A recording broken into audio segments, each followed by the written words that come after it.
দুই বাংলার পর্দা কাঁপানো এক নাম জয়া আহসান। সময় যত এগোচ্ছে ততই যেন নিজেকে নতুনভাবে হাজির করছেন তিনি।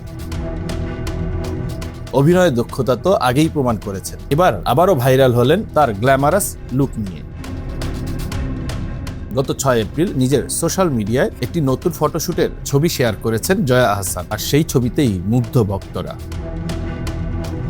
কর্সেট স্টাইলের ডিজাইনার পোশাক, যেখানে আধুনিকতা আর সৌন্দর্যের মিশেল স্পষ্ট। গলায় আর কানে সবুজ এমেরাল্ডের গহনা, যা পুরো লুককে দিয়েছে একটি রাজকীয় ছোঁয়া। চুল খোপা করে বাঁধা, নিখুঁত মেকআপ, সব মিলিয়ে একেবারে এলিগ্যান্ট ও ক্লাসি উপস্থিতি। ছবি পোস্টের মাত্র 1 ঘন্টার মধ্যেই 5000-এর বেশি প্রতিক্রিয়া। অনেকে আবার নিজের ফেসবুক ওয়ালেও শেয়ার করেছেন জয়ার এই লুক।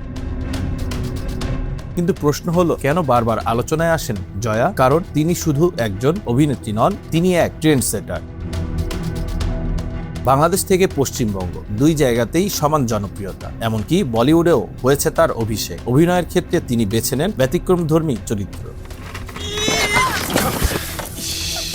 চলতি বছরের শুরুতেই পুতুল নাচের ইতিকথা সিনেমায় দারুণ অভিনয়ের জন্য জিতেছেন সেরা অভিনেত্রী পুরস্কার। আর সবশেষ তাকে দেখা গেছে ওসিডি সিনেমায়, যেখানে উঠে এসেছে মানসিক চাপ আর শৈশবের তিক্ত অভিজ্ঞতার গল্প। এই অভিনেত্রী একদিকে যেমন স্ক্রিনে শক্তিশালী চরিত্র, অন্যদিকে সোশ্যাল মিডিয়ায় স্টাইল আইকন। এই দুয়ের মিশেলেই তিনি আলাদা। Bangla affairs news desk.